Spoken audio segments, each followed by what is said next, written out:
Hello guys, welcome to Zentangle art day 12. അപ്പോൾ ഇന്ന് നമ്മൾ വരയ്ക്കാൻ പോകുന്നത് കുറച്ച് ഹാഫ് സർക്കിൾസ് ഇങ്ങനെ ഇടുക, പിന്നെ കുറച്ച് ഫുൾ സർക്കിൾസ് ഇടുക.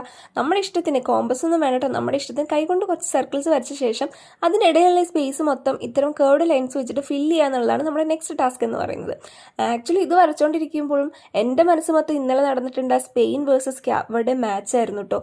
എന്തൊരു മാച്ചായിരുന്നല്ലേ. സത്യം പറഞ്ഞാൽ സ്പെയിൻ്റെ കളി കാണാൻ വേണ്ടിയിട്ടാണ് മാച്ച് കാണാനിരുന്നത്. ആ സമയത്ത് ഓപ്പോസിറ്റ് കളിക്കുന്ന രാജ്യം ഏതാണെന്ന് അന്നേരം ഇങ്ങനെ നോക്കിയപ്പോൾ ആ 3 ലെറ്റേഴ്സ് ഇങ്ങനെ എഴുതി കാണിച്ചപ്പോൾ ഞാൻ ഇത് ഏത് രാജ്യമാണ് അങ്ങനെയാണ് ഞാൻ ഓർത്തിരുന്നത് ഫസ്റ്റ് തന്നെ. പക്ഷേ കളി കാണാനിരുന്നത് സ്പെയിൻ്റെ കളി കാണാൻ വേണ്ടിയിട്ടാണെങ്കിലും കളി അവസാനിച്ചപ്പോഴത്തേനും ശരിക്കും പറഞ്ഞാൽ ക്യാബ് ഒരു വലിയ ഫാനായി മാറി. പ്രത്യേകിച്ച് അവരുടെ ഗോൾ കീപ്പറിൻ്റെ. എന്തൊരു മനുഷ്യനാണ്. 40 വയസ്സുള്ള ആ മനുഷ്യൻ എത്ര ഭംഗിയായിട്ടാണ് ഗോള് തടഞ്ഞുകൊണ്ടിരുന്നത് അല്ലേ. എന്താ പറയുക, സ്വന്തം രാജ്യത്തിന് വേണ്ടി നെഞ്ചുയർത്തി ഗോൾ പോസ്റ്റിന് ഫ്രണ്ടിൽ നിന്നിട്ടുള്ള ഒരു രക്ഷകൻ. അങ്ങനെയാണ് ശരിക്കും തോന്നിയിട്ടുള്ളത്. ക്യാപ്പടെ എന്ന് പറഞ്ഞ രാജ്യം എനിക്ക് തോന്നുന്നു ഫിഫ വേൾഡ് കപ്പിലെ ഫസ്റ്റ് ടൈമാണ് അവർ ക്വാളിഫൈഡ് ആവുന്നത്. എന്നിട്ടും ഇത് സ്പെയിൻ പോലെ ഇത്രയും വലിയൊരു നല്ലൊരു ടീമിനോട്, അല്ലെങ്കിൽ സ്പെയിൻ മൊത്തത്തിൽ സ്പെയിൻ്റെ ഒരു പാരമ്പര്യം വെച്ചാണെങ്കിലും അല്ലെങ്കിൽ ഇപ്പോൾ ഈ ഒരു കറണ്ട് ടൈമിൽ അവരുടെ പ്ലെയേഴ്സിൻ്റെ സ്ട്രെങ്ത് വെച്ചാണെങ്കിലും അടിപൊളി നല്ല ഫോമിലുള്ള ഒരു സ്പെയിൻ തന്നെയാണ് ഇപ്പോൾ ഉള്ളത്.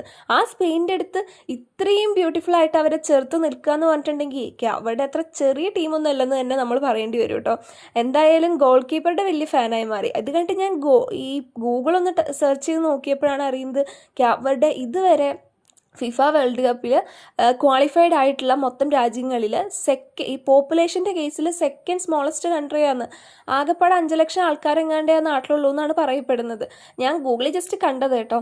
എന്തായാലും അതുപോലൊരു രാജ്യം സ്പെയിനെതിരെ കളിച്ച് ജയിക്കുക എന്നൊക്കെ പറഞ്ഞിട്ടുണ്ടെങ്കിൽ ഉണ്ടല്ലോ, ഇതൊക്കെയാണ് പറയുന്നത് ലൈഫിൽ നമ്മൾ പ്രെഡിക്റ്റ് ചെയ്യുന്ന കാര്യങ്ങളായിരിക്കില്ല സംഭവിക്കുക. ജീവിതത്തിലും ഇതുപോലെ തന്നെയാണ്. നമ്മൾ വിചാരിക്കും തോറ്റുപോകുമെന്ന് വിചാരിക്കുന്ന പല സ്ഥലങ്ങളിലും ഇന്നലത്തെ മാച്ചിൽ ഇവിടെ നിന്ന് പോരാടിയ പോലെ നമുക്ക് പോരാടാനുള്ള സ്ട്രെങ്ത് എവിടെ നിന്നെങ്കിലും ഒക്കെ കിട്ടും. അപ്പം കഥ പറഞ്ഞു വന്നപ്പോഴത്തേനും ചിത്രമൊക്കെ വരച്ച് കഴിഞ്ഞു ഒരുവിധം. അപ്പം ഇന്ന്